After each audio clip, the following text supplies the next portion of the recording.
Hey, this is Doug Jones from Fantastic Four: Rise of the Silver Surfer, Hellboy 1 and 2, Hocus Pocus, Pan's Labyrinth, and currently on Falling Skies. But today, you are listening to GenreTainment. Hi everyone, welcome to a special episode of GenreTainment. A Halloween special here on SciFiPulseRadio.com. We're your hosts, Marks and Julie, and GenreTainment is where we talk about what's happening in the world of film, TV, and web series.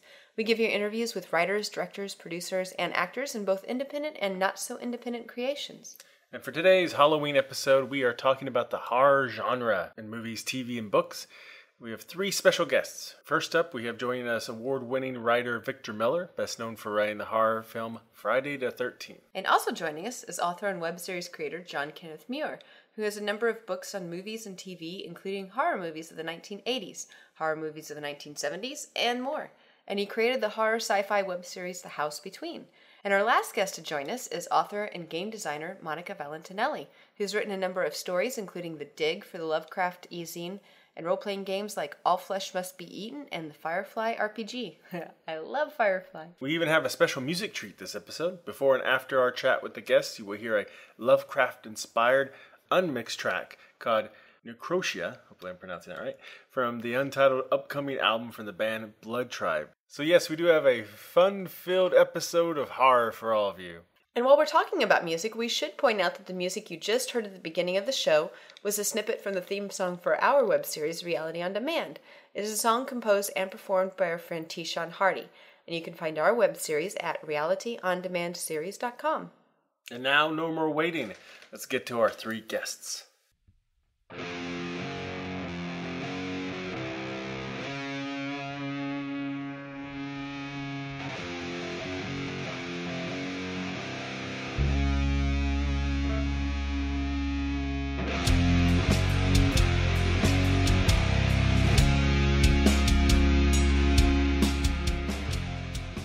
It's that time of the year. Halloween is near or already here, depending on when you listen to this episode. And besides costume parties and haunted houses, our favorite pastime during this holiday is typically horror movies and books. Woohoo! So today we have three special guests to join us to talk about the horror genre and what makes a good horror story and some of our favorites. Well, first up, we have John Kenneth Muir.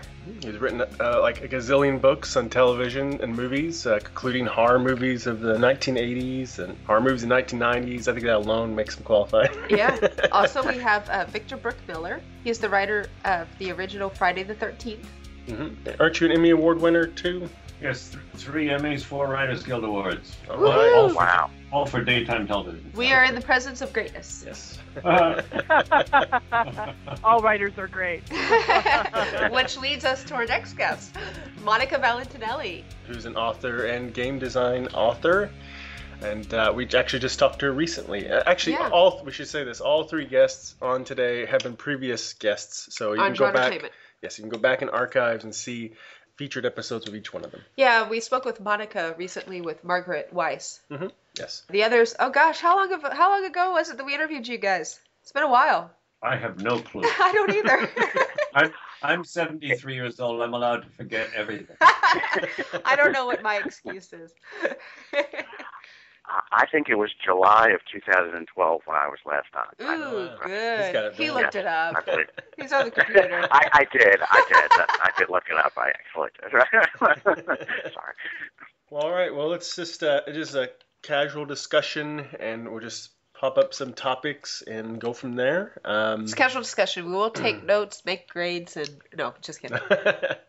So, let's start off with the obvious one. I think. Why do each of you think that people like the horror genre in the first place? So, Victor, what do you think? Well, I was going to have you start with John Muir because he's studied this much closer than I have. But my initial knee-jerk reaction is simply that horror is a way of dealing with the feelings that we can't deal with in real life. I mean, it is very scary out there. I find that everything that's going on politically and in the world is absolutely real and horrifying. And I would much rather watch people suck blood out of each other's neck than any of the news that I watch on my television. So And I just think, it's a way of exorcising all of our fears and in a controllable way. And that's kind of it in a nutshell for me. But I'd much rather hear somebody who's really studied it. Well, Mr. Miller, that was a brilliant answer. I don't think anything I could say would be more on point than that. It's clear why you have won multiple awards, because you are spot on with that answer. I mean, what I see in terms of horror is very much that people attempt to cope with and describe in art the things that they cannot face or handle in life. I mean, what makes a movie scary to audiences is basically how it reflects life and how it reflects the contemporary audience. In other words, what scared an audience in terms of horror films in the 1930s, like the original King Kong or Dracula, doesn't necessarily appeal to us. Those are still good films, but they don't scare us today in the same way, because our set of dreads today is very different than that set of dreads. We can still appreciate those great films from a technical standpoint and such, but they don't scare us to the same degree because the culture has moved on to a different set of fears. And so horror movies are always an exploration of the most contemporary or recent fears facing a culture. And I think when you look at, well, why do people love horror movies? It's the idea of going into the theater and having this catharsis to face these things that they can't face in life, and they may not even be able to enunciate in life. One of the reasons I'm so in love with the horror genre is that it really faces and talks about the issues that many mainstream movies cannot talk about. Of course, it may talk about it with vampires or slashers or whatever, but they're really talking about things that are important culturally. And I've spoken for far too long. Your answer was much more concise, but absolutely beautiful. It was great. Thank you. And Monica, what's your opinion? As others have said, people have always needed something to fear, but what I find really fascinating is just how different cultures approach horror, what they fear in their own specific, unique culture. And you really can't see that on a surface level unless you look through the creative arts that they produce. A really good example of this is the difference between Japanese horror films and American horror films. Ghosts in particular are really fascinating because there are such religious overtones with ghosts, especially in the States. There's always some sort of messaging about how these ghosts can be redeemed, and how they're stuck and how they're going to move on to a different place. That's not necessarily the case when you start looking at some of the films coming out of China or Japan or even Korea. And it's really fascinating to me because it reflects not only the culture, the day-to-day life, but it also goes a little bit deeper than that to kind of tie back things into the occult or even religious beliefs. And that for me is partly what fascinates it, because when you really figure out what somebody believes and what they're afraid of, you also can find out what brings them hope. And in a lot of horror movies, and the ones that I tend to really like that tend to be more atmospheric, they always have some form of hope that the character kind of hangs their hat on, and you want to see them be the hero and overcome this awful, unspeakable thing to be able to live to see another day. And I think the contrast between the two is really fascinating to me, which, on a sidebar, which is also why it's extremely interesting to me why H.P. Lovecraft has had such a resurgence, because he's the complete opposite of that. There is no hope in Lovecraft. In fact, his messaging is, well, you know what? There's these awful, evil, terrible things, and we're doomed. So, woohoo! Woohoo! So I think for me, I think it's not only experiencing the horror, but the humanity of it and how people deal with it. Yeah, I think that, people have always had stories that scared them, and sometimes it was to explain things that they didn't understand throughout human history. Yeah, fairy tales are good for that. Yeah, and different, I know there's different vampire lore. I mean, some of them would suck blood out of someone's thumb. Some would dance with their victims until they were too tired to fight back. And I mean, it was just an incredible, a lot of lore that was from all over the world with the same thing. I think it's because people think of blood. We know it's necessary for life, and that was one way people dealt with illnesses and diseases and deaths that they didn't understand because they just didn't have the science to understand it. And I think that's probably why we tend to get a little bit more sappy with them now, because we do get more science to explain. I have opinions on that. Oh yeah, I have a very anti-Twilight view, but beyond even just vampires, I think that we all just, as human beings, have a need to be happy and a need to be scared and a need to be sad, and we have to have an outlet for our inner violence. You know, I mean, we like boxing and we like MMA and we go play paintball, and it's not really bad because it's just we're embracing that part of the human experience, but we're doing it in a controlled manner. You know, it's better to go play laser tag or paintball or get in a boxing ring than to actually go out and hurt people. You know? Just to clarify a quick point that I made. So if people love Twilight, I think that's great.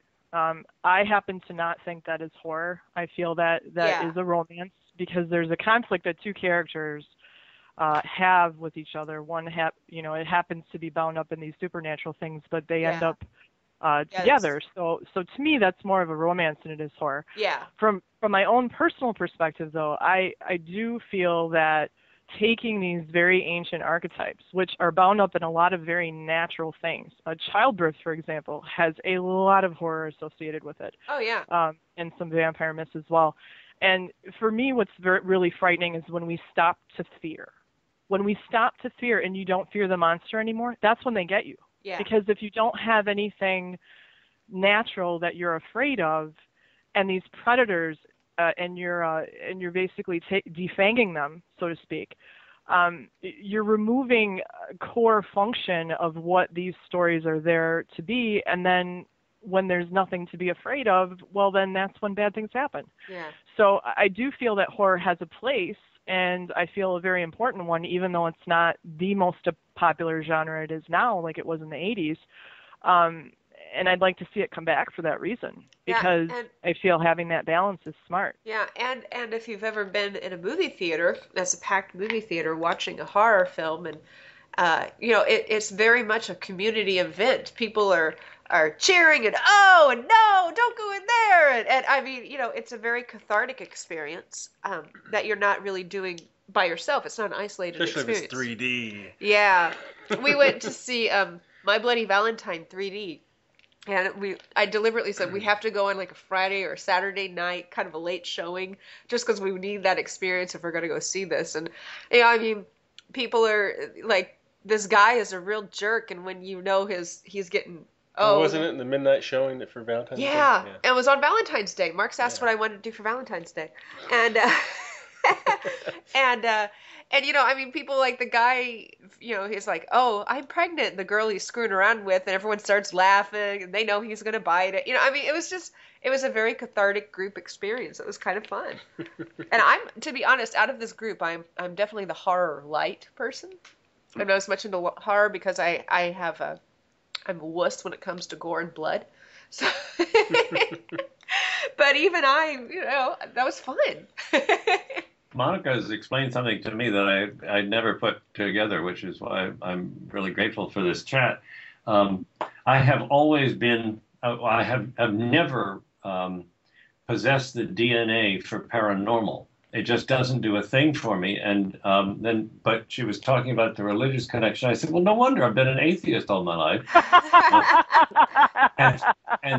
And believe me, there's nothing after this comes up. So for me to create a ghost would be an act of absolute hypocrisy. But I never knew that it was subconscious. I never sit down and say, oh, I don't want any ghosts because I don't believe in them. They just don't do a thing for me because I never met one. That's awesome. Thank you. You learn something new every day. I know. I do. But the other thing I wanted to key in on from what you said earlier is that what Monica was talking about earlier is that in the 60s, when I was quite an active hippie, we did a lot of improvisational theater and workshops and things. And one of the things that people kept talking about that improv brought them was that these were perfectly nice pacifists who said, but in an improv, I can license my inner Nazi.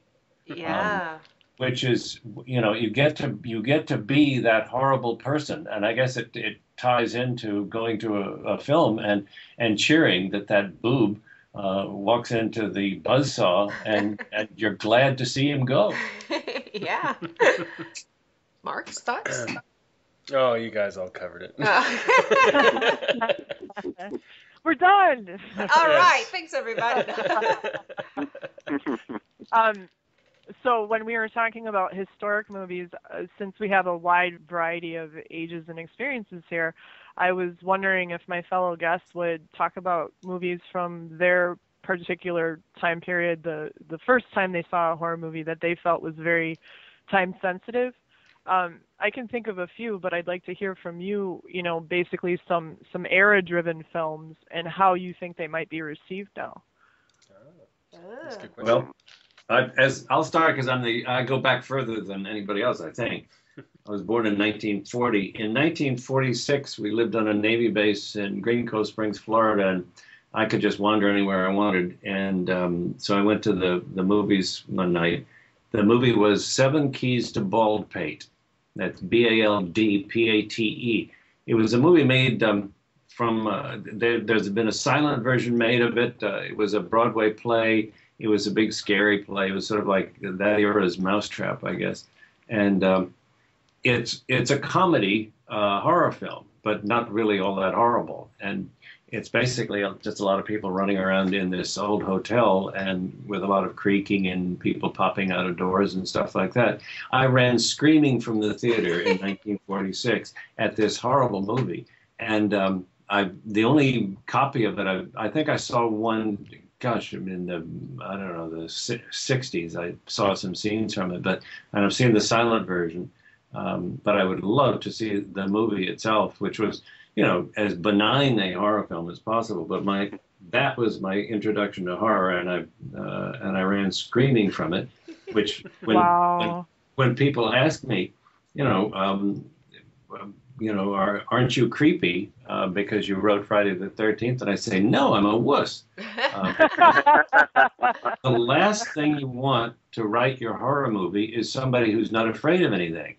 And God, if you'd been born in my family, you would have been afraid of everything. And so I slept with the nightlight till I was 12 and I looked under my bed. So finally I got to put Mrs. Voorhees underneath Kevin Bacon. But,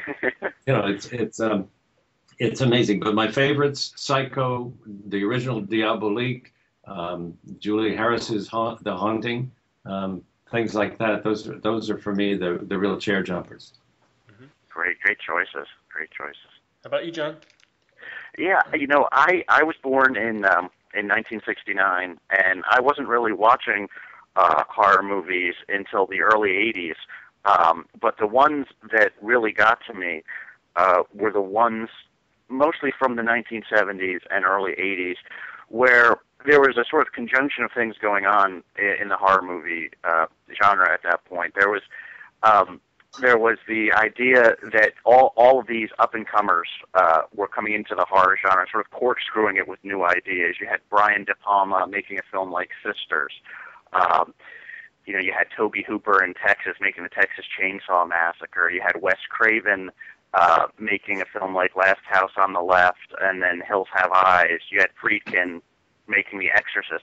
All these films in the 70s were sort of a result of what a lot of people have called the new freedom that came out of the more independent, less studio-oriented late 60s and early 70s approach to filmmaking. And basically these films, many of them were outside of the Hollywood industry, Hollywood mainstream, and they reacted, they interacted really with the culture. You think about what was happening in the culture at the time. You had the Watergate scandal, you had the ignominious end of the Vietnam War, you had 3 Mile Island, you had the oil embargo and oil shock of 1973, and then another oil shock in 1979, so you could just say that's all the energy crisis. But again and again, America's confidence was being shaken. I mean, we even had a president in 1979 give a speech called the Crisis of Confidence speech, where all of these accepted pillars of American society were collapsing. Faith in government, things like that. Faith in America's place in the world. All that stuff was vanishing. And so a lot of the horror movies that I named, like Texas Chainsaw, Last House on the Left, were about, this very uncertain world. And these horror movies were different from the ones of a previous generation because, by and large, they weren't being fronted by somebody like Peter Cushing or Vincent Price or Christopher Lee. It wasn't star-driven. It was almost literally nightmare-driven. And people have contextualized Night of the Living Dead, which was '68, as being about Vietnam. Texas Chainsaw about the energy crisis, about a country that's out of gas and unemployed, things like that. And since I guess I don't know if I just soaked that up or whatever, but those are the kinds of movies that really appealed to me when I got into horror. Maybe because I don't know if I'm not imaginative or what, but I find it more of a stretch of an imagination to go to vampires, and to werewolves than it is to imagine that there's some freaky cannibal, out in a silver mine in Nevada who's starving to death and wants my RV. So that's the kind of horror movie that I'm drawn to. These very savage, reality-driven horror movies about the fact that we live in a universe of limited supplies and there's going to be a battle for those supplies. You see that again and again in the films of the 70s. So. And let me just say, we're talking about horror films, but the scariest thing I've heard anyone talk about is American society in the 1970s. That's terrifying. I'm really glad I missed all that. Well, it was a decade where a lot of bad things happened. I mean, there were good things in the culture too. And if you look at what was happening in the first part of the 70s, the movies were really facing those things in movies like, it's a science fiction film, but like Soylent Green, for instance, which was about, overpopulation and cannibalism and all these things. What they were facing, what could happen if we don't take care of the environment? By the end of the decade, we'd moved on to Star Wars, and it was like, hey, the world's going to end. Let's just have fun. Let's have swashbuckling. Right, let's just have swashbuckling adventure. So, the 70s is a very schizophrenic decade, and that all these terrible things were happening, and the response was sort of, as I said before, it's like column A, column B. Column A is we face it and make our nightmares related to what's happening, and column B is we just sort of wallow in hedonism and sort of nostalgia and very sort of light, happy mythology. And you can see both of those responses in 70s cinema. I'd like to cast my vote officially for hedonism. Just saying. You're going for hedonism? Hedonism all the way, babe. I don't blame you. How about you, Julie? Me? Let's see. So I wasn't born until the end of the 70s. And wasn't really allowed to watch horror movies, so it took me a while. But the first one I watched was sort of horror light, but I do like it. And unlike Victor, I actually really am drawn to the things that are of the supernatural variety. So the first one I can think of watching was Watcher in the Woods from 1980. Oh yeah. Which was just so good. I'm sorry, I know it's probably hokey if I were to go back and watch it now, but. To a kid, it was so cool. I'm not even sure if I've seen that one. Yeah, it's got Betty Davis. She plays this older lady whose daughter disappeared like a long time ago, and they never knew what happened to her, and some occult stuff had gone on at that time. And this family moves in with two young girls, and they start noticing some stuff going on. It has to do with the lunar eclipse. And so, anyway, watch it. It's good. We're gonna watch that. Yeah, and for me, I don't know. I watched a lot of horror movies when I was a kid. I know. My mom, for some reason, loved them. She wouldn't let him watch anyone kissing on screen, but he could watch Texas Chainsaw Massacre. I could see people get massacred, but somebody kisses, like I cover my eyes. That's a whole nother childhood. But I don't even remember what I first watched. But the 80s, especially, were just so ripe and franchises. They're all just a blur to him. It's like asking about somebody's drugs in the 60s. It's just a blur. Obviously, Friday 13th, and then Nightmare on Elm Street and everything else, Halloween. I think one of the first horror movies, though, that really kind of I thought were kind of scary-ish, or at least left me disturbed, Actually, Texas Chainsaw Massacre. How could that not disturb somebody? The 70s are just disturbing. Those movies, I agree with you, John. But there's something very brutal about them. But I didn't watch that actually till I was in college for some reason. But the Mouth of Madness, I believe. Oh, yeah. That was a movie I watched. That was my introduction in a way to H.P. Lovecraft themed type stories.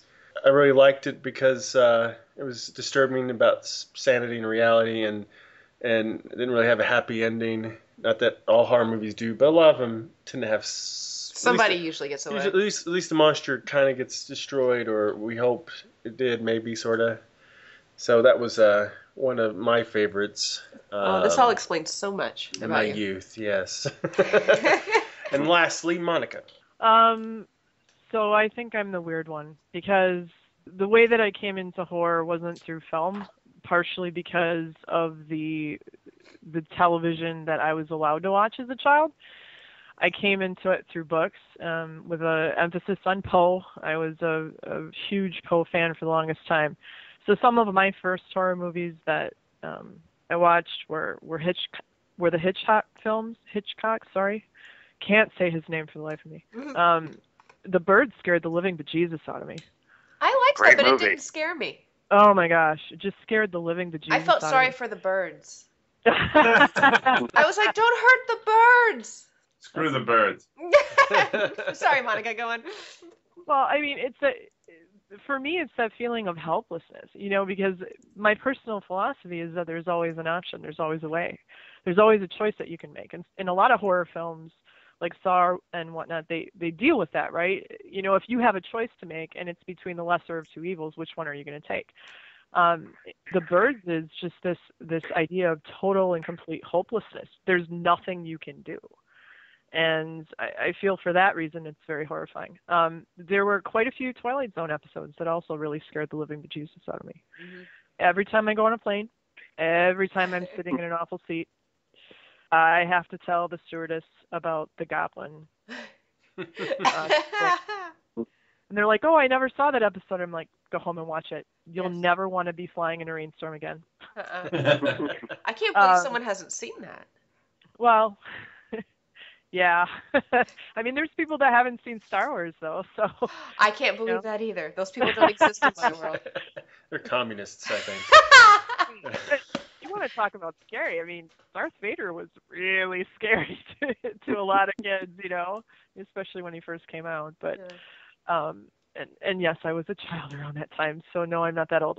But so that movie was really scary to me. There were, and then some of the contemporary ones. Clive and Barker, I really got suckered in, and I had this habit of reading authors in sequential order.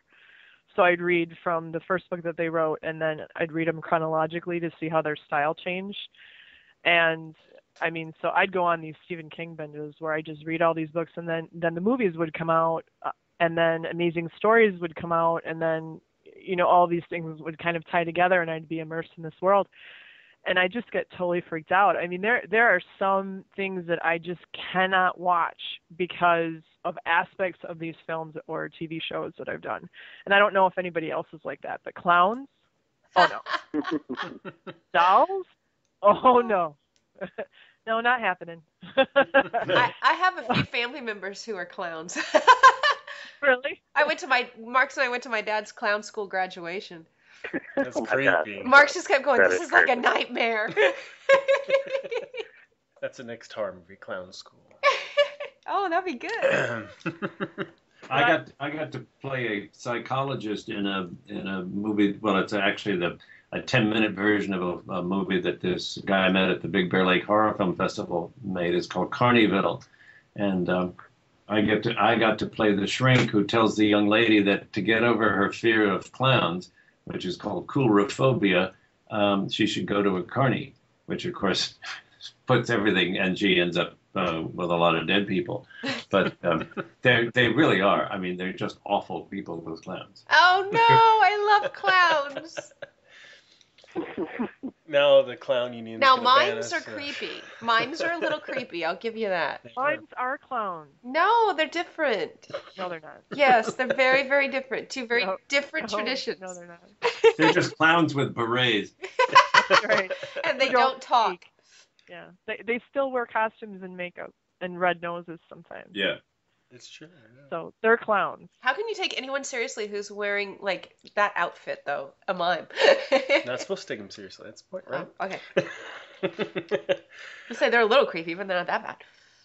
So let's take this concept of like the first movies we watched and horror and those generations, and let's make it to a list. Okay, but Or you don't have to expand stick a with list. just a generation. No, you don't have to. It's whatever's. Because if game. so, my list is crap. No. Okay. Because I think I asked each of you to try to think of like your top 5 favorite horror movies.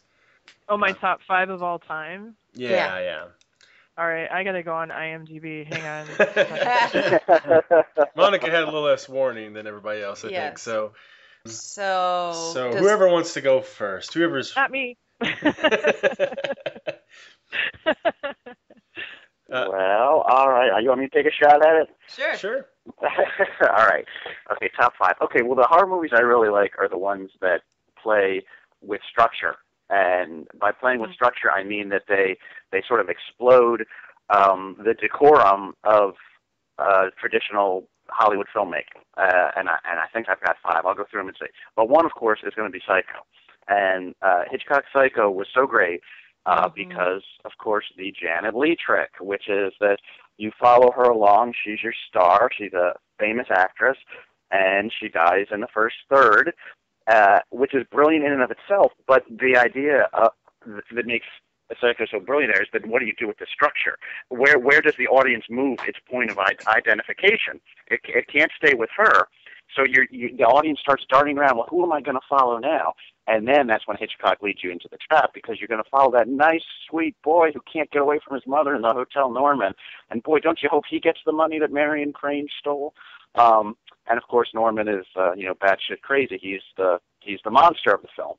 So Psycho was so brilliant because it exploded expectations. It made you shift identification, and made you feel vulnerable. And ideally, that's what a horror movie is going to do. A successful horror film, it's going to make you feel vulnerable or at risk while you're sitting there. And so Psycho did that. Another film that plays with structure like that, it goes even further than Psycho, but really hasn't been. A lot of people haven't really raised it up for doing that, which I think they should, is the Texas Chainsaw Massacre, Tobe Hooper's film. You just have to kind of ignore the grisly-sounding title. When you look at the film, what he does there is he totally explodes decorum. He says, in most horror movies, you're going to learn. There's going to be this build of knowledge, build, resolution, closure, ta-da, it's over. There's no learning in the Texas Chainsaw Massacre. These kids, one after the other, they walk into Leatherface's kitchen, get slammed over the head with a sledgehammer. They die without imparting any information to any of their friends. The film at the end, it has no sense of closure. It just ends with Leatherface twirling around with his chainsaw. He's not captured. He's not killed. The police don't go get him. There's nothing like that. So that movie completely explodes structure. It completely destroys what we think of in terms of conventional horror films. And so again, we feel very vulnerable when we watch it because we don't feel safe, because the safety of the 3-act screenplay of the arc of learning is gone. Another film that I think is very good from the same time that sort of plays with structure is Don Coscarelli's Phantasm, which came out in 1979. And that film, it lives up to its title. A phantasm is a dream or a fantasy. And so the whole movie you can contextualize as this boy's fantasy. The film concerns this young boy whose parents have recently died, and he's very uncertain about his older brother, who seems to want to leave town. And suddenly he's drawn into this mystery, and it's almost like a Scooby-Doo mystery of, what's going on at the local cemetery. And there's some evil tall man there and his evil dwarfs who are stealing bodies and shipping them to another dimension. I mean, it's very strange. But the reason the movie is so beautiful and I think so poignant is that what this movie is really about is the idea that this boy would rather create a fantasy of a monster he can defeat, the tall man and his dwarfs, then face the reality of the monster he can't defeat, which is mortality, which has taken his mother and father, and which we learn in the final act has actually also taken his brother. He's alone now, and rather than deal with that, he goes into this phantasm where he can kill the monster. And it's much easier to fight a vampire. You know how to fight a vampire or a werewolf, silver bullets or a crucifix, what have you, than actually facing mortality. And to me, that's the crux of a good horror movie, is that it makes you face an issue like that. Then fourth, a lot of people, again, they don't like it, but it just brilliantly said where we were as a culture.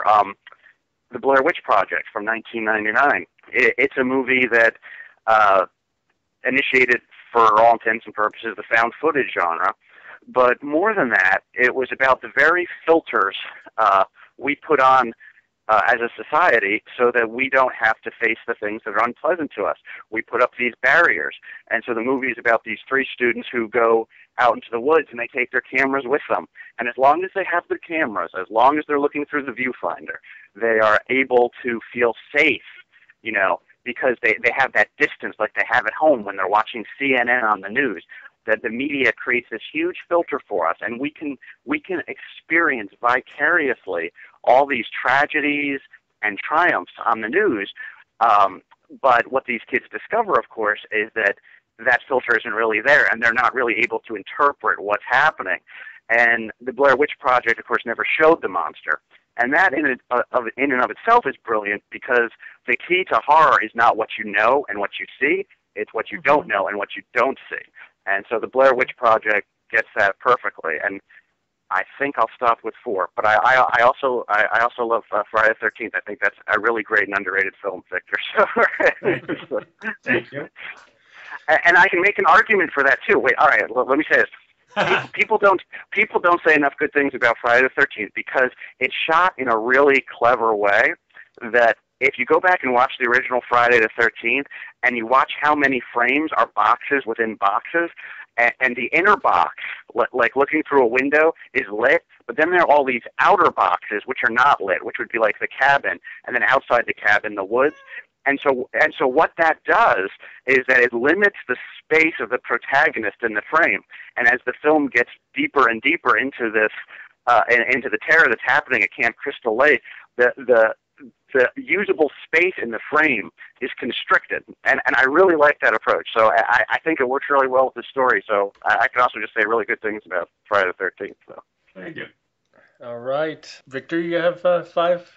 Yeah, I have a strange one to start with, not 7 Keys to Baldpate, but it got resurrected in my memory today because, who was it? A horror film actor on Facebook was talking about and posted the old poster for it, and that was The Tingler, which I absolutely loved. I was an undergraduate at Yale at the time, and I went with some friends to see The Tingler. And the publicity for The Tingler was that it would be loose in the theater, and they would have a practical nurse there in case anyone had a heart attack. And it was a goofy movie where this guy took pieces of, I think it was criminals' spinal cords, and it got loose in the theater. On the screen, the producer had provided each theater with these vibrators under some of the seats in the theater. And so as it was going through the theater on the screen, it was also getting some of your neighbors and goosing them with this. Blah! And meanwhile, there was probably one of the theater employees wandering around in a white uniform. And they even went so far as to take somebody that was a plant. They took him out on a stretcher. And it was just, this was the early 60s, or the late 50s, early 60s, when movies were just dying. And you had these wonderful filmmakers who were just absolutely crazy. And they came in and they tried anything. And of course, it didn't defeat television. But it was the most fun and the most outre, I guess, horror film ever made that I know of. And then, of course, Psycho and Diabolique, the French one. Mm-hmm. I thought Diabolique, I've screened it several times since then, and it's a masterful piece of tension with the promise of that scene in the bathtub coming. which literally had me bolt upright. And then The Haunting, the one with Julie Harris, and Halloween. And I think that'll do. Psycho, and that's 5. But there are lots more. I mean, I even liked Saw, and who knows what's left out there. Okay. Are you ready, Monica? We can give you a little more time. We can talk about ours. I am. I'm actually glad everybody went first. That way I wasn't, basically, so we wouldn't have any overlap. So I'm going to pick 5 completely different movies. Okay. Aliens is a fantastic horror movie that scared me then. Turn out all the lights. It can still scare me now. There's still a lot of unknown things about aliens, and the more science they reveal and the more worlds they say they are, I kind of have to wonder, what would happen if we would run into some other alien species and what their motivation would be. And because it kind of ties into my natural state of, well, all aliens can't be gray and benevolent and happy, shiny people that want to come down and hold rainbow parties or anything like that. It just ties into a lot of personal things for me. And I really like movies that play around cinematography-wise with light and dark. And I think there's a really good use of shadow in that film. I would even offer that I feel that movie could also be black and white. And you would get the same sort of effect from it as the alien queen kind of hides in the shadows and whatnot. I think there's a lot of really good use of light there. I'm going to mention a few foreign ones because I think that there are some really excellent horror movies out there that are foreign that can be viewed by an American audience and still be quite frightening. One of them is Let the Right One In. Yeah. This one was a movie that was remade for an American audience. I would very much recommend the original. And part of the reason why this one was frightening is because the gender of the vampire was, and who it was unknown for most of the film. And it talks a lot about contemporary issues that may be a little bit harder for parents to stomach because there's some bullying in it that happens to one of the main protagonists. And there's this kind of sense that, well, can you really hate a villain if that villain is trying to help somebody who's being hurt? I mean, there's a lot of these really questionable social things that come into play, but it's very much a horror film in the sense that, well, okay, you're saved, then what? There's a lot of these really kind of neat commentaries on that, and I really liked it. Another foreign film that I think is really worth exploring is Pan's Labyrinth. Oh, Yeah. I could not look at a watch for a week after watching that movie. And I really liked it because it took a darker form of fairy tales, and fairy tales, for the most part, used to be dark. I mean, the reason why they were told was 2 reasons, right? It was to scare people into behaving. And, even like the changeling myth was to scare parents into taking care of their children correctly. And there's all these sorts of weird cultural things with fairy tales, but I absolutely loved it because there was this sort of ancient sense of it meets the horrors of fascism. And being Italian and knowing, some about Mussolini, it just kind of triggered all my Yeah. So I thought it was really well done. Another foreign film that I think is really worth watching is Ju-on, which is Americans would know as The Grudge. I really like that one. And that ties back into ghosts. Ghosts in the States, we think, like I said, that we can help them move on to a better place. Well, I think one of the reasons why this is frightening is that sometimes there's things outside of our understanding that we can't help. There's nothing we can do to help them. And then, for American movies, The Shining is still one of my favorite horror movies. I think there's a lot that I identify with as a writer who would love a cabin in the woods, but it would probably be a bad idea. And I really like the use of the way they did some of the creepy kid stuff because I'm sort of of the belief that it can be overdone. And I guess if I had a 6th one, somebody said 4, so I get a 6th one. You're totally going to laugh. Monkey Shines? Okay. George Romero. That movie, I still don't like those little chimpanzees with the little symbols in them. It's just awful. And there's a place here called House on the Rock, which has a curio gallery, and there's all these sort of bizarre antiquities and whatnot. And they have one of those, like in their doll collection. And I just looked at it and I just totally freaked out, like I thought it was possessed and stuff. But yeah. That's cool. For mine, I didn't really have any deep reason. I just picked ones that I liked and I thought no one else would pick because I didn't want to rehash them. So I mentioned one already, The Watcher in the Woods. Mm-hmm. And I also love Nosferatu. The Max Schreck was in 1922. I know that's hokey, but it is so good. I liked the first Scream, and it's so funny because I think it's just mostly because it's sort of a snapshot in time, just in the middle of the 90s, and it really tapped into like the cultural zeitgeist because it's so funny because, you know, before then people didn't really carry phones around with them all the time, and it would have been a really short movie if people stopped answering their phones. You know, it just wouldn't have been a film. I mean, they just would have kept ringing and gone to voicemail, and okay. I mean, that was it. That's all I had to do. But just because of the cast and the dialogue and the music and the cultural things, like the phones and the computer, she's like trying to I remember seeing her trying to dial 911 on her laptop in her room, and I remember I said, can you do that? You know? I didn't know you could do that. I didn't have a computer, you know? And so I really, you know, it's long enough ago I can get nostalgic about that time period because 96 was a good year. That was kind of where horror was sort of, after all the slasher films, was starting to look back Circle back around. Yeah. First of all, I'm appalled that you use the word nostalgic in 1996. And second of all, I just wanted to point out that you brought up a really excellent point about the use of technology.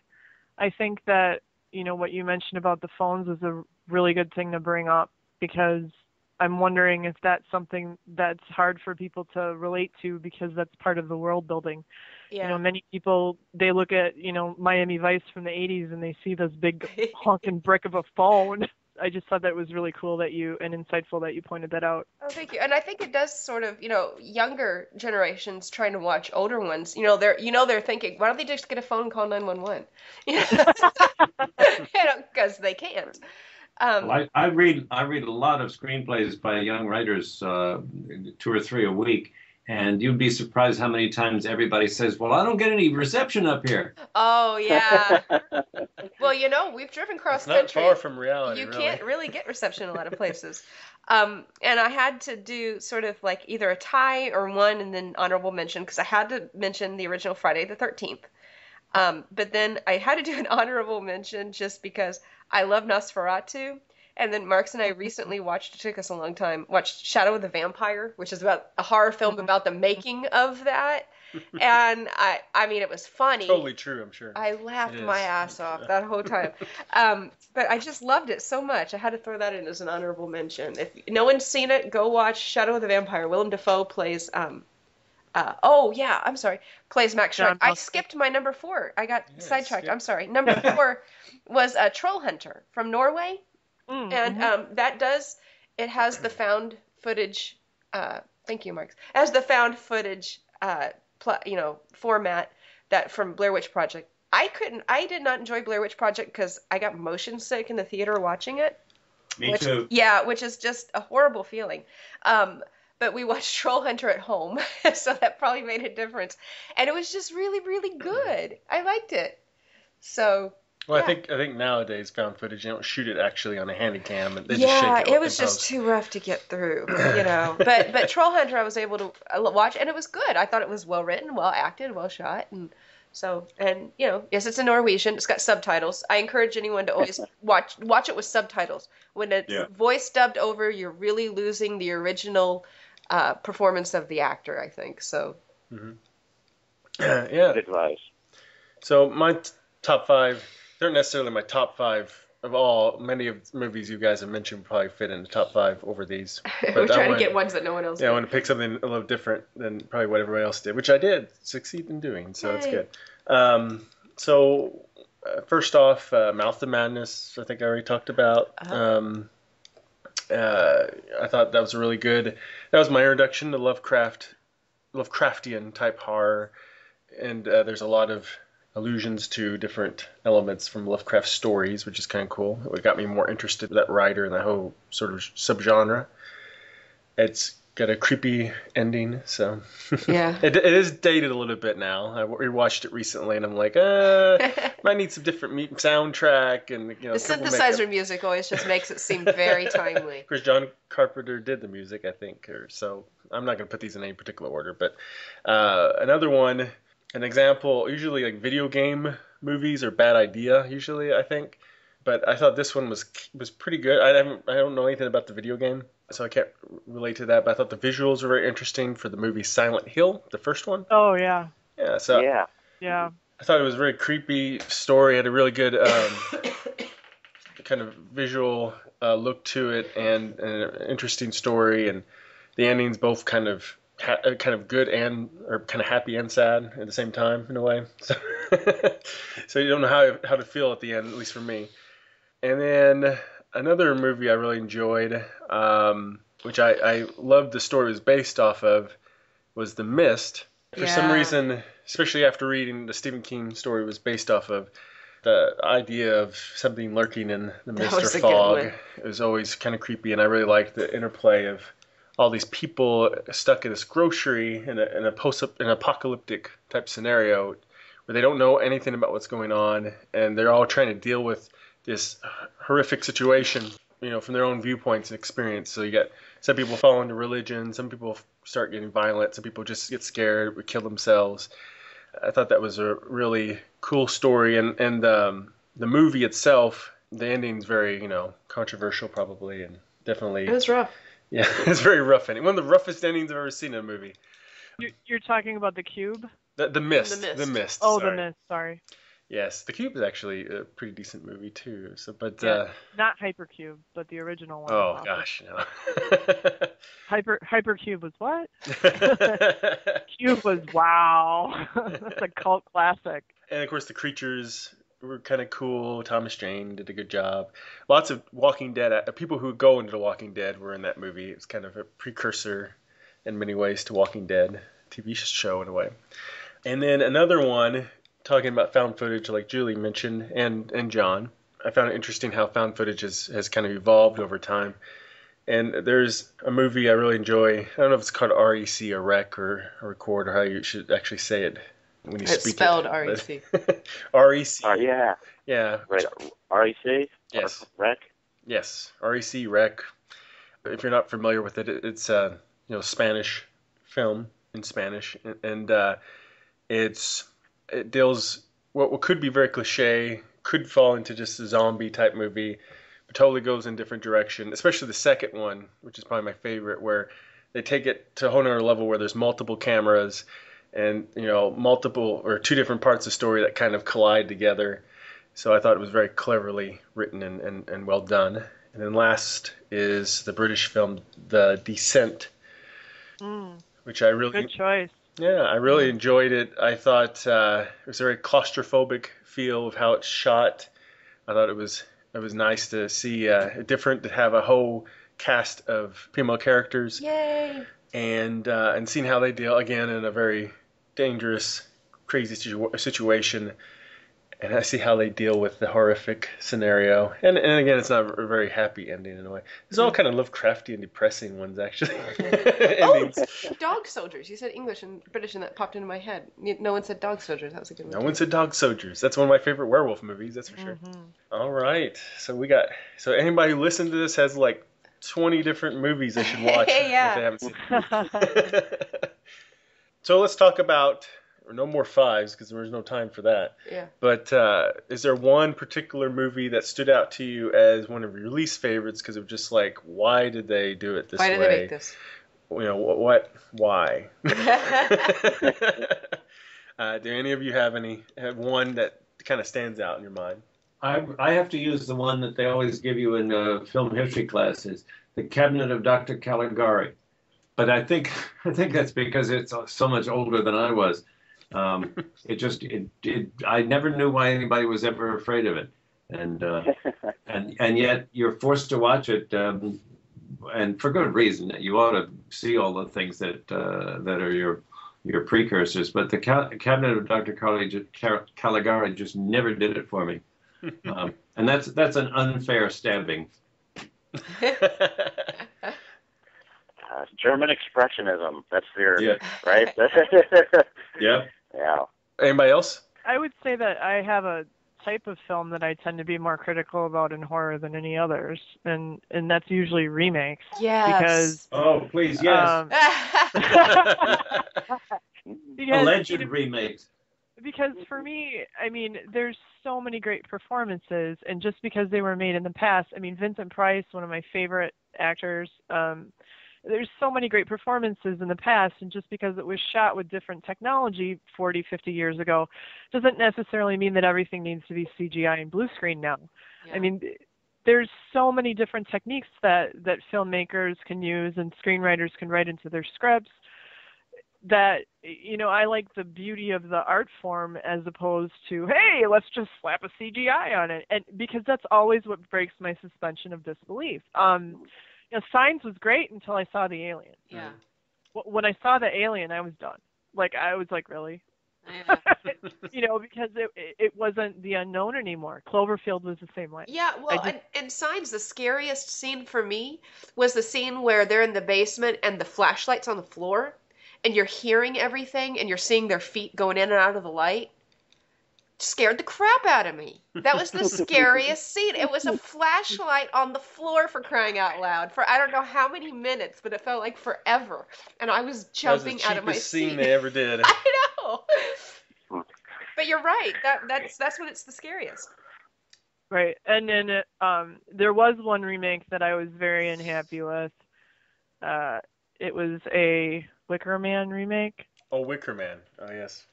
Oh, yeah, that was a bad one. That was epic. Can we universally all just agree that the so-called remake on Friday the 13th was horrendous?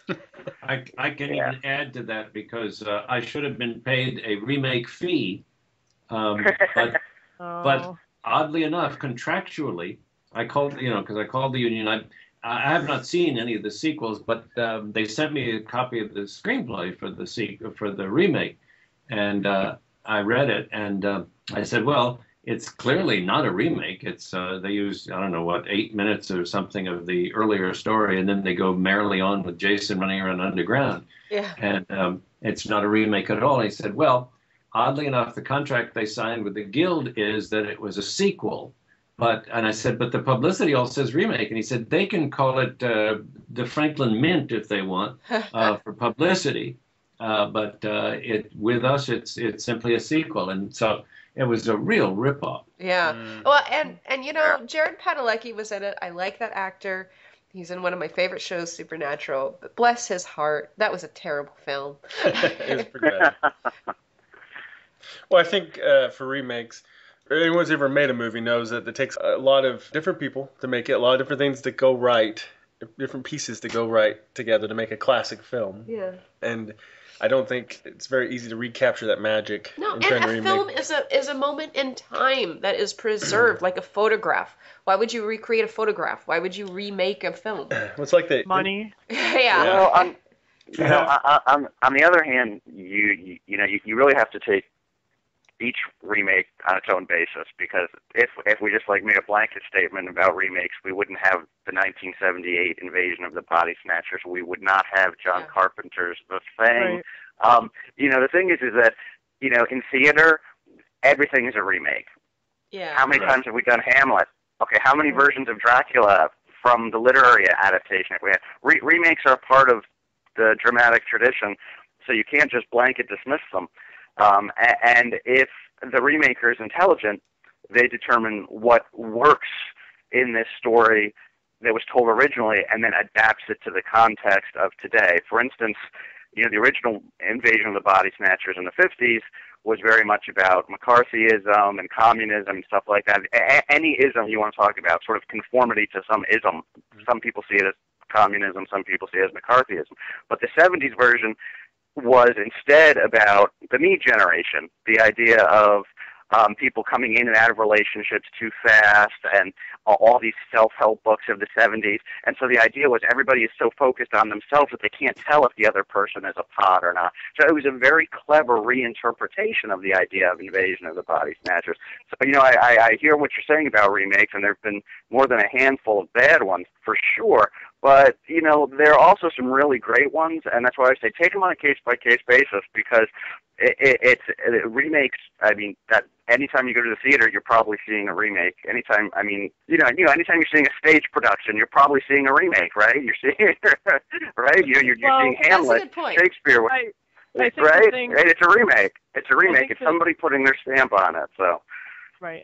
I think this is true of any creative medium, right? Because it certainly happens in literature. We're all influenced by the things we read and see. I think Victor honed in on the point for me. It's not so much the remake itself. It's not the film itself. It's the time that it's released and the way that it is presented that sets my expectations as a viewer. Totally disregarding the creator side of me. But like who was saying, there's films that come out and they're World War Z, for example. I have not read the book, but other people have, and they said if you have read the book and you go into it and you think of this as being faithful to the World War Z book, this is not an accurate translation of what the book is, and they came away from it disappointed. Now, me, on the other hand, I went into it and I didn't have that expectation, and I didn't think it was based on the book, so the marketing didn't really affect me, and I just thought it was another zombie movie, and I happened to like it. So I think the timing of when it's released and what your expectations are, and hype is really hard, because when I get really excited about a film and I go in and I'm super expecting it to be the greatest thing ever and everybody says how wonderful it is, 9 times out of 10 my expectations fall flat, because there's some message that's being presented to me as a viewer to get me to see the film, and then once I'm in the door, the film has to over-deliver because I've already had that excitement when I walked in the door. Yeah. So I feel a lot of it has to do with the way these things are marketed and presented. A sequel means something very different to me than a remake or even a reimagining, because there's plenty of movies out there, especially within horror. I mean, how many times has Dracula been done? How many times has Frankenstein been done? And if I look at it as a reimagining or as using a different technique, there's certainly a couple of Frankenstein plays which take a very different sort of modern art approach to it, where they have no set design and it's just 2 characters talking and they play all of the roles and whatnot. If I think about it as playing around with form or structure or just understanding what it is, then I honestly get more into the movie and I analyze it more when I'm out of it, because I understand what it is going in. Yeah, so, you said it. That's it. I think you just nailed it. Regardless of genre, anytime I've read the book first and gone and seen the movie, I've always been disappointed. Well, it's tough. It's really tough because you can't get inside their head. And you can't do a whole novel in a movie. Right. It's important to remember that film and books, the written word, they're vastly different. Mediums, yeah. Mediums, and you're not going to be able to make a one-to-one comparison. I mean, if you look at a film if you look at Vonnegut's Slaughterhouse-Five, that book, it was all about somebody being unstuck in time and jumping back and forth in time. In the written word, that was quite amazing. But film as a medium can cut anywhere it wants, whenever you want. Every film is about being unstuck in time, because you can cut, go anywhere, anytime you want. Flashback, flash forward, go to this character, go to that character. So the movie of Slaughterhouse-Five, although it was well received, wasn't nearly the same experience as the book, because the medium had changed, and what was so amazing about the book couldn't be amazing on film, because it's a matter of course in film.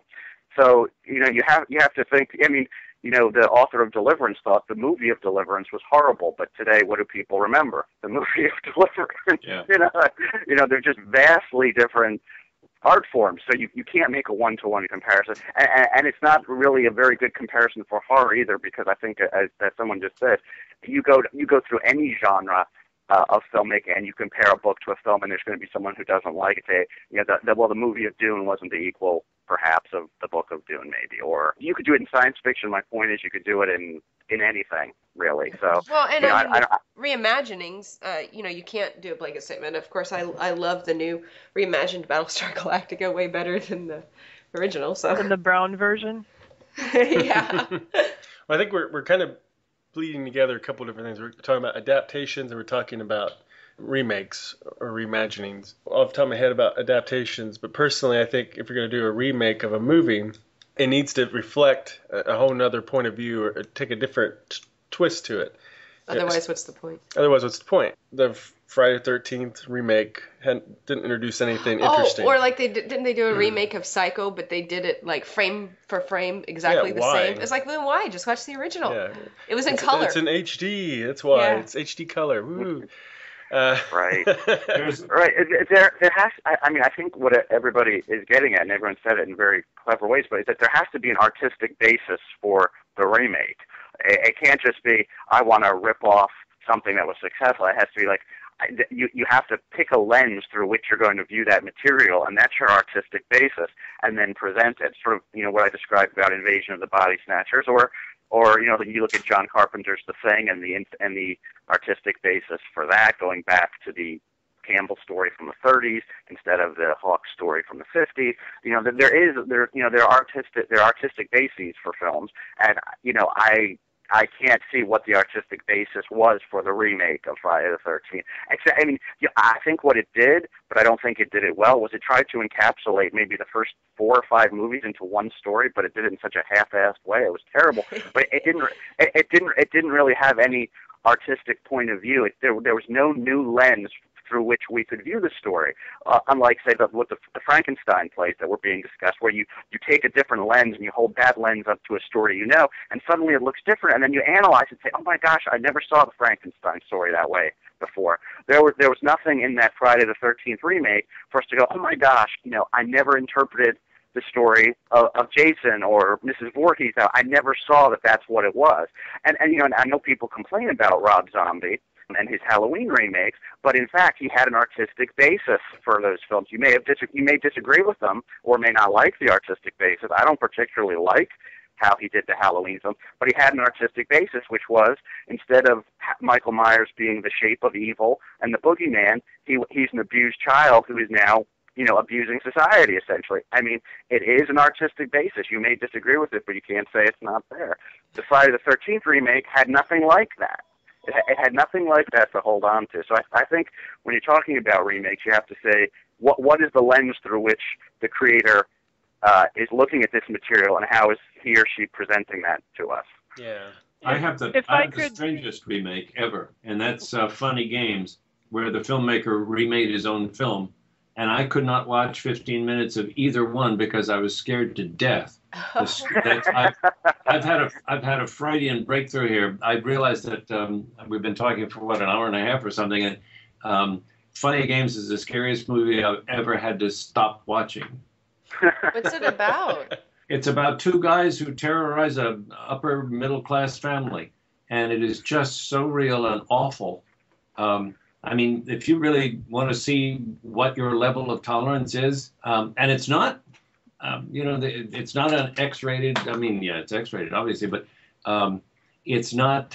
They don't just pour buckets of blood all over the place, but they do things in that movie that just. I said after 15 minutes, I can't do it. My older son loves it. He says it's one of the best horror films ever made. Well, I think you all have touched on. I think you all have mentioned a lot of horror films that have, the antagonist, the bad guy in it is more real. I tend to go towards more the supernatural element. To me, a bad guy who's a person yet is just sadistic and cruel and violent and terrifying is the most terrifying. I can't. I wouldn't have made it 15 minutes. That would probably. And to me, I think of what pops into my head is that encapsulates for me the scariest villain. I don't know if anyone's seen Red State. Mm-hmm. Yeah. Okay. The preacher. The preacher Smith. In that. Yeah. My skin was crawling. I had goosebumps. This guy was so terrifying because he was so calm, and he found his position so reasonable, and he had it all reasoned out, and he's just a guy, but he was horrible, and it's really scary to think that, there are people like this. I'll take a supernatural creature over that any day. Well, maybe not Cthulhu. Maybe not Cthulhu.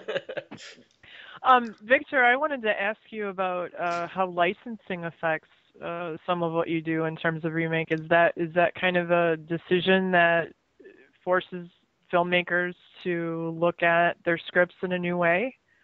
I think it is. I was never a producer or whatever, and so I was never involved in any of the discussions of that. But I know that when we set out to do Friday the 13th, there was no thought of a sequel, and there was certainly no thought. We were trying to survive, economically, and so I'm absolutely sure of it, because we're starting to market a film that I wrote with these two other guys from Big Bear Lake Horror Film Festival, and I looked at the marketing whatever plan that some professional guy did, and my God, they take everything in, because if you're looking for money, you have to sort of turn on every spigot that's humanly possible and get the backers to see possibilities where who knows. Yeah, I'm quite certain that somebody, maybe not the writer, but certainly the producer, is sitting around saying, is there a doll in this, or a coffee mug, or a remote controlled toy? Yeah. We also asked the listeners, didn't give much warning, but told them we're doing this Halloween special and asked them what some of their favorite horror movie to watch kind of at Halloween was. Horror movie during Halloween was. Because everybody's so different. Some of theirs ended up being like the original Fright Night, Exorcist, Monster Squad, which is kind of a funny one, and Haunted Hill. So those are a few of theirs. I'm very unimaginative. I'm like, Halloween. Halloween for Halloween. Halloween. Okay, well, before we wrap this up, real quick, let's touch on just your favorite horror book or short story, and your favorite. Well, let's start there, and then we'll go into TV series real quick. So, what's your favorite horror book? Probably or start short with story? Monica here. Yeah, Monica's the Please. author. I'd like to give a nod to Clive Barker's Imagica. Oh, okay. So, this was a book that really blew my mind in context. To put it in context, up until that point, I had never thought about horror in the context of beauty. Everything had been, there's people being bricked up in the walls, there's this creepy clown in the sewers, there's these foul deeds or creepy collies coming from the ocean, but Magica really freaked me out because he was the first writer that took the horror genre and added these really imaginative, beautiful aspects to it and challenged what I thought about horror, because there were times when I was like, wow, that just sounds like amazing and really pretty to look at. But wait, it's like made of skin and bones and blood. I'm not really sure that I'm supposed to be feeling that way. So I just want to give a shout out for that, because I feel that really changed a lot of the way that I looked at the genre. Mm-hmm. Great. What about you, John? Yeah, as far as stories, I think the story that has really stuck with me and most disturbed me is a Stephen King story that I don't think most people think of when they think of Stephen King, but it just horrifies me. It was a short story, I guess from maybe 1981. I think it was in Skeleton Crew, and it's called The Jaunt. And it was set in the future, and it was about this family that was going to travel via some sort of transportation, like to another planet, some sort of teleportation device. But it required them to go to sleep for 100 years or so. I don't remember the exact setup, but the setup was that they had to go to sleep, and there was a little boy with the family, and he didn't go to sleep, and so what happened to him in the story was just very frightening and upsetting to me. I guess because of what it represents. I don't know if I identified with it because I saw myself as the curious boy, or I don't know if I identified with it, now as I would as the father of the child. But it's a very disturbing story. As far as TV shows, my favorite is the X-Files. I just think that that show was so brilliant because Chris Carter reinvented and reimagined all of the old sort of horror monsters, but for the new modern age, of the 90s and early 2000s. So that would be my choice there. So it's a classic. I love the X-Files. Well, since you got into television, Monica, what's your favorite horror-ish TV series of some type? Darker TV series? Uh-huh. TV series. So I really liked Buffy back in the day, but I don't know if I would consider that to be horror. Mm-hmm. Yeah. Well, Hush was pretty good. Yeah. It's a good story. Yeah, I mean, there were certainly episodes of Buffy which I think were just really fascinating. Like I just recently did a rewatch, and at the end of the first season, where Buffy is this teenage girl, and she basically goes to fight the Master even though she knows she's going to die. I mean, I think that there were some episodes that were definitely more horror than others. Mm-hmm.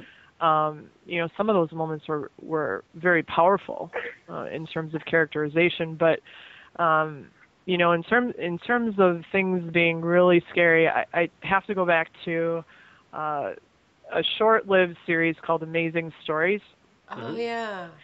That really pushed a lot of the envelope outside of the Twilight Zone context because it kind of predates the whole Whedon era with the twist endings and all of that whatnot. Because that's pretty much what that series was about. It was, taking these very ordinary things and looking at them in a very unusual, faceted way. Mm-hmm. And there were some really good episodes there.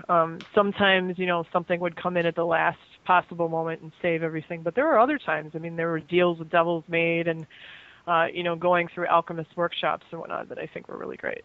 Having said that, I really would like to see a Lovecraftian TV series someday, like a whole Cthulhu thing. I think it'd be great. That would be. Victor, do you have a favorite horror book or short story? Or it would be any of the Poe, the cast of Amontillado, and oh Lord, what was the other one I'm thinking of? And Pit and the Pendulum. The Pit and the Pendulum. I think the Pendulum, yeah. Yeah, that has all the stuff, and yet when you first asked the question, I said the Grapes of Wrath. I told you, real people scare me much more than things dangling from the ceiling.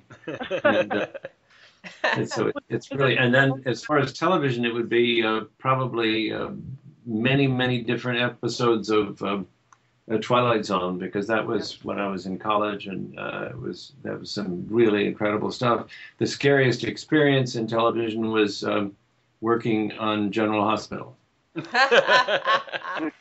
They had some supernatural stuff on there at some point, didn't they? Right. Well, the supernatural stuff was off screen. I think it's behind the scenes horror that he was dealing with. There you go. Yep. We all have workplace horror stories. What about you, Julie? Yes. I don't know. Every time I try to think of a horror book or short story, I keep going along the lines of science fiction more than horror. But there is one that I don't know. It's not really horror, but it really affected me, and it's sort of horrifying what happens. It was All Summer in a Day, and I remember it was really because they live. I can't remember which planet it is. It's been so long. And summer only happens in one day, and this little girl is the outcast of her school. And so it's written by Ray Bradbury. And, they earlier in the day, they're being mean to her, and they're bullying her, and they lock her in the closet. And then they forget about her, and they go outside and they get to enjoy the sun. It's going to be the only time it's happened in their entire lives. And they've never seen the sun. And then they come back in, and then all of a sudden someone goes, "Oh, Margot." And they go to open the door to the closet where they've locked her in all day, and that's how it ends. And it's just so horrible. So to me, that's just the most horrifying thing that I can imagine. And I read it at a time when I was really dealing with a lot of bullying in school, so it just really affected me. And TV shows, all of them every single TV show you guys have mentioned, plus, again, it's sci-fi, but it had some kind of horror elements in Outer Limits. And then there's a lot of really good ones recently. Earth gets destroyed many times. Yes, it gets destroyed so many times. You can make a drinking game out of it. And then, but there are some on now that are really good. I've been a fan of Supernatural since the beginning. And that's really good. I remember it came on the first episode and it said, for maximum viewing pleasure, turn out your lights. And I said, way ahead of you. Marks and I are on the couch with not a light on in the house and we're under a blanket and we're ready to watch it. And A Sleepy Hollow is really good. Mm-hmm. It's on now and I like it. That's a good new one for sure. Yeah, so there's some on now that are really good. Watch them, everybody. Keep them on the air. I haven't put a lot of thought in these two, actually, unfortunately. But, I mean, one short story I think I already mentioned that left an impact with me when I was a kid was The Mist. Yeah. You read some troubling things as a child. Yeah, well, I watched a lot more troubling things. But that was one of my favorite stories back then from Stephen King. I mean, I've read a lot of Stephen King and Dean R. Koontz. And things, yeah, so. R.L. Stein and Dean R. Koontz as a kid. Mm-hmm. You felt like you were getting away with something. And then for TV series, I think we've already mentioned a lot of them. You know, X-Files is a classic. Twilight Zone, for anthology, Twilight Zone and Outer Limits are great. Supernatural's a lot of fun, and they have their dark episodes too. And so did Buffy with Hush. Even Doctor Who had like Blink. Oh my gosh, that was scary. Yeah. That was so scary. Great episode. Yeah. I think the only TV shows we haven't mentioned that I do watch, I don't know if they're necessarily better than these other ones, but you know, The Walking Dead, of course, is super popular right now. Zombies. I can't get into that. That's another survival type movie and people clashing. And then American Horror Story is another big popular one right now that I do watch. I think they did a clever thing there for horror, because horror is a tough genre for television. I mean, you're supposed to be scared, people are going to die and stuff, and you can't do that for recurring characters. Yeah, it's tough. So they did, you know, and you got anthology, which can pull that off, and then you got, and they did a kind of nice medium. Extended anthology, sort of. Yeah, sort of, because every season is a different story and changes every season. And I like the idea of reusing actors but in different roles. Yeah, it's like a really long movie. Yeah, and each season's very, very different from each other. So I think that's been a clever show. An example of a horror TV series that did not work because of that reason, I think, was The River. So it's called? Oh, yeah. I don't know. I think it had some more life in it. I liked it. It did, but by the end of it, almost no one died, and I think that really killed the suspense, tension. So, but anyway, I think we covered like every horror television series. I know if it's on network, most likely I can watch it and not have to like close my eyes or leave the room. Yes, yeah, Walking Dead and American Horror Story are very gory. I told you guys I'm a wuss. If anybody's interested, there's also a very large collection of horror manga on Netflix that's legal and free to watch. Blood Plus is on Netflix, which is basically the idea of a vampire schoolgirl. But one of the ones that's really good, Death Note is another one. I'm not sure if that's still on there or not, but it's nice because it's legal, so you know that the licensing, the actors get paid for that. I have some friends that are actors, and they're, you know, so the anime and finding ways to support them is one of the things that I look for. So just a sidebar. It's a good shout out. Thank you. I'm dabbling. It happens. Well, we've been talking for like an hour and a half, so I guess it's about time to start wrapping up. I think I've gained like an IQ point or two in horror after participating. I've lowered everyone's 2 points. My bad. Sorry. We knew this would happen. You may not have been warned. However, our apologies. But before we go, let's have each of you tell our listeners where they can find you online. Let's start off with Victor. I'm at victormiller.com, and standard spelling of Victor and Miller. Great. And John? I have a daily blog devoted to horror, science fiction, cult television, that kind of thing, at John Kenneth Muir's Reflections on Cult Movies and Classic TV, the worst URL ever, but it's existed for so long that I keep it. You can also find me on Facebook or Twitter at JK Muir. Okay, and can you spell your last name, please? Oh, sure. It's M as in Michael, U-I-R, like the ghost in Mrs. Muir. Or the Muir Woods. And like There was Muir a Woods. naturalist That's right. with your name, wasn't there? I remember. Yes. Yes. Yeah. Indeed there was. Muir Woods is The beautiful. great. Yeah. The great John Muir. I like to claim I'm related, but I don't actually think I am. I I could be. Well, I would. I was seeing something on PBS because I remember telling Marks when he mentioned you. I said that name sounds awfully familiar, and then like just this last year or so, I was on PBS and they were like John Muir. I go, that's where it sounded familiar. And it just dawned on me, and I told him, I said, oh, I wonder if he's related. I wish. Okay, Monica. Before I respond, I just wanted to ask the great John Muir how long his blog has been running. It has been running since 2005. So in 2015, was that 2 years? I will be at the 10-year mark. Wow. And Wow. I think I've done over 1,000 posts this year. In total, I've done close to 5,000 posts on the blog. So it's, if I knew then what I know now, I'd have a snappier name or something. But it seems like people find it, so can't complain. Right? Yeah, congratulations. I hope we can see a book from you on it someday. Oh, well, thank you. That's very nice. A book about the blog? Yeah, What'd you absolutely. Their Oh. word criticism is awesome, right? So Yeah. Well, thank you. that's something I'm sure everybody listening to this call would agree on. I can be found at mlvwrites.com. I'd like to give a shout out to my editor on an anthology that's coming out. It's an anthology that's Lovecraftian, and it's inspired by the Orient Express. So all of the stories kind of tie back into the train, and it was part of a really, really hugely successful Kickstarter for Chaosium Publishing.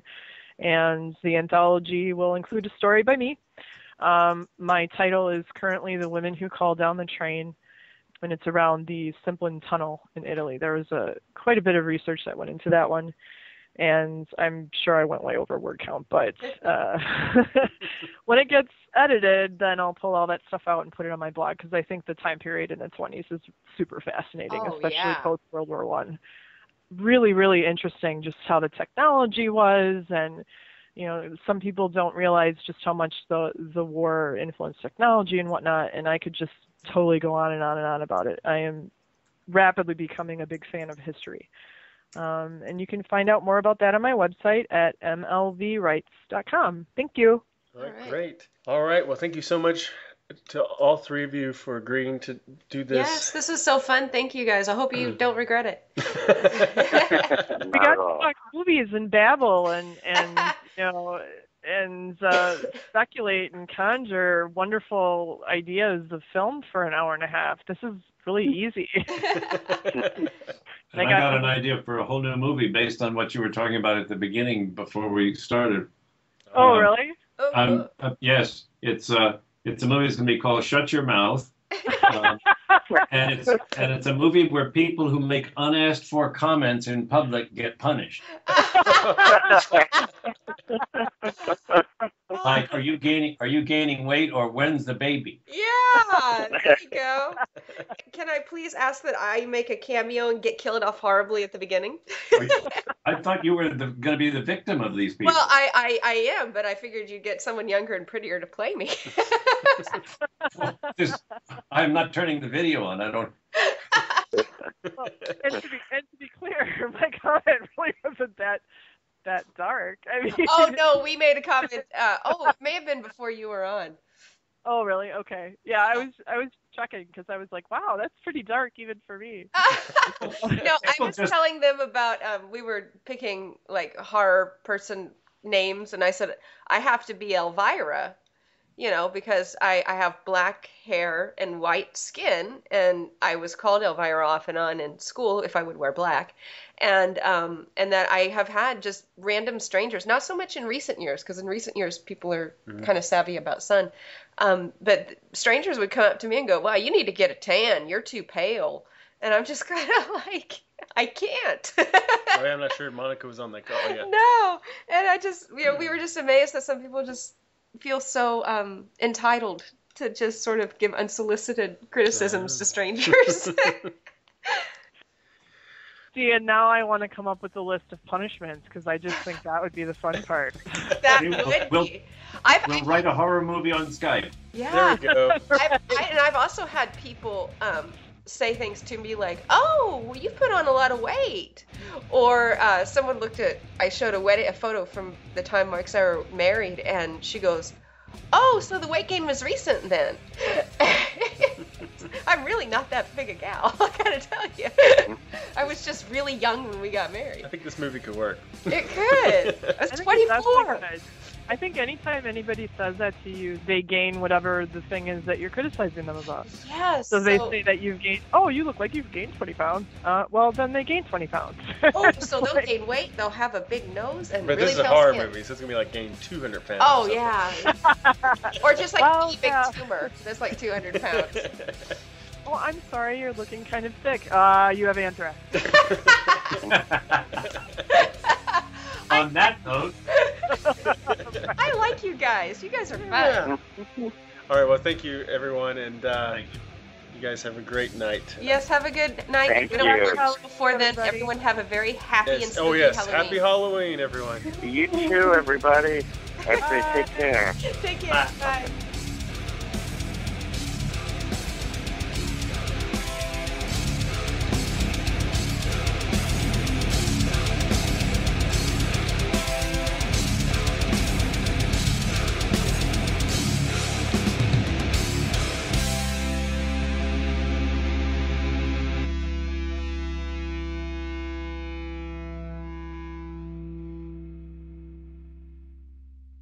This is Mike Davis with Lovecraft Zine, and you're listening to GenreTainment. Well, thanks to Victor, John, and Monica for chatting with us. We had a great time, and we hope they did too. And if you liked the music that started and ended the conversation, then check out Blood Tribe on Facebook or Reverb Nation. Thanks again to them for giving us an early listen at what they're working on. And we always like to give indie filmmakers and creators out there shout-outs. So, before we go, we want to give a shout-out to Tim Heerdink, who's a big supporter of the show. And he has a new episode of his paranormal investigating web series that's premiering on Halloween. The series is called Beyond the Dark Paranormal Encounters. And we appreciate all of you out there who listen and support us. Mm-hmm. So that's it for today's GenreTainment. We'll be back soon with all new guests from our favorite films, TV shows, novels, and web series. And you can keep up with our show on iTunes, Facebook, or at the websites GenreTainment.com and SciFiPulseRadio.com. And don't forget, you can also check out the other great shows on the Sci-Fi Pulse radio channel like SFP Now, The Roundtable, and more. Until next time.